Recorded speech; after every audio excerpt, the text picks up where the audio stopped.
Jejak perkembangan Islam di kota Semarang dibuktikan dengan berdirinya tempat ibadah baik berupa masjid, langgar, atau musola yang berusia tua. Tercatat langgar tua yang masih kokoh berdiri di Semarang, salah satunya terletak di Jalan Gandekan, Kecamatan Semarang Tengah. Langgar Al-Yahya atau masyarakat mengenalnya dengan nama Langgar Gandekan. Langgar Al-Yahya adalah saksi perkembangan Islam di tanah Jawa, khususnya kota Semarang.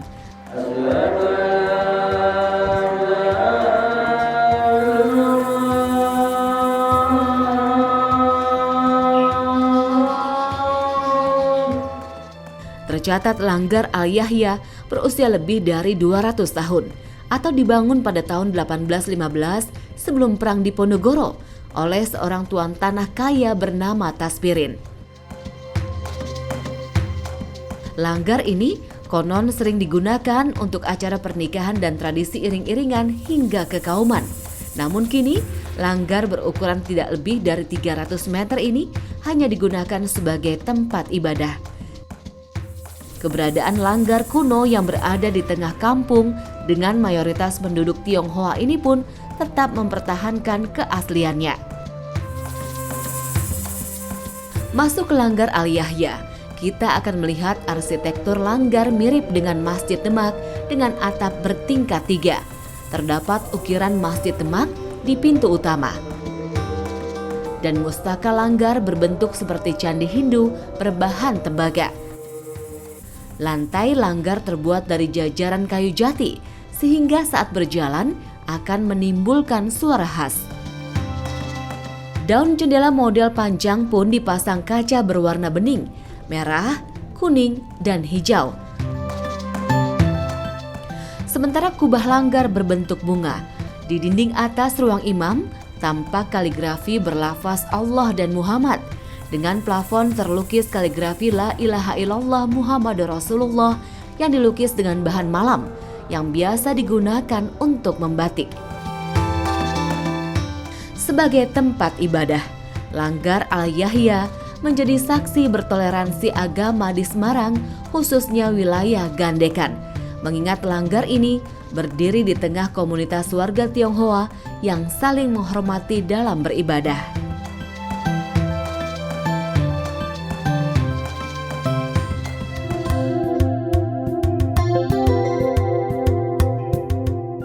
Kaligrafi tercatat muncul di Nusantara pada abad ke-13 setelah Islam berkembang. Kaligrafi tidak hanya berupa huruf Arab, namun bisa huruf Jawa, Latin, China, Jepang, Sanskerta, ataupun India. Seni kaligrafi dengan berbagai bentuk dan rupa semakin indah seiring perkembangannya. Begitu pula dengan medianya, bisa ditulis di kertas, kanvas, tembok, kayu, hingga media berupa bahan kuningan dan tembaga. Salah satu kota yang tercatat banyak menghasilkan kaligrafi dengan media kuningan dan tembaga, salah satunya adalah Kampung Tembiring yang terletak di Kabupaten Demak, Jawa Tengah. Perkampungan ini terletak tidak jauh dari lokasi wisata religi Sunan Kalijaga. Disinilah para perajin kaligrafi berkumpul menghasilkan berbagai karya. Wilayah ini tercatat sebagai sentra pembuatan kaligrafi kuningan dan tembaga terbaik di Indonesia. Terlebih saat kota ini berjuluk sebagai kota wali, cenderamata berupa kaligrafi semakin berkembang. Mereka tidak hanya menawarkan karyanya di beberapa toko souvenir yang terletak di sekitar makam Sunan Kalijaga atau Masjid Agung Demak, namun mereka pun mampu menjual karyanya hingga keluar Pulau Jawa.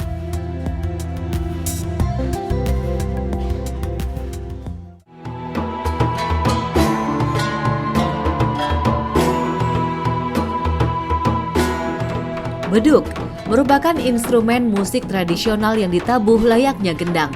Beduk telah lama berfungsi sebagai media komunikasi tradisional. Di Indonesia, beduk biasa dibunyikan sebagai pemberitahuan waktu sholat. Konon, tradisi ini terkait dengan ekspedisi pasukan Cheng Ho pada abad ke-15, di mana Laksamana utusan Kekaisaran Ming yang beragama Islam menginginkan suara beduk di masjid-masjid.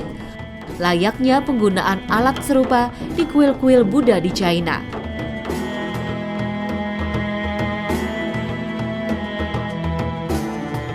Sementara rebana merupakan alat musik tradisional yang berasal dari Timur Tengah dan menyebar di seluruh Indonesia.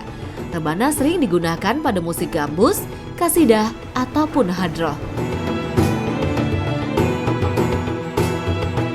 Demak menjadi rumah bagi para pengrajin beduk dan rebana. Salah satunya di wilayah Tanubayan adalah Mustafa yang mulai menekuni pembuatan beduk dan rebana sekitar tahun 1969.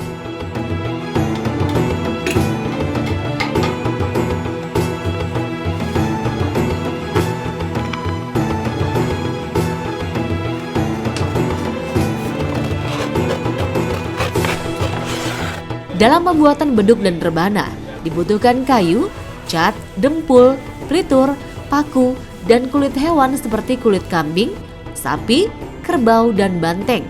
Namun kulit sapi putih diyakini memiliki kualitas lebih baik dibanding kulit sapi coklat karena lebih tebal, sehingga bunyi serta kualitas yang dihasilkan berbeda. Sementara kayu yang digunakan untuk beduk seringkali hanya trembesi, sedangkan rebana lebih bervariasi, seperti kayu nangka atau kayu sawo. Kulit yang digunakan adalah kulit kerbau. Proses pembuatan beduk biasanya menghabiskan waktu sekitar 1 minggu.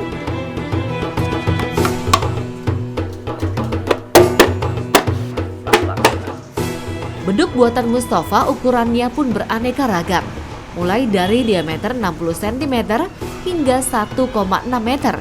Beduknya pun telah diekspor hingga ke mancanegara.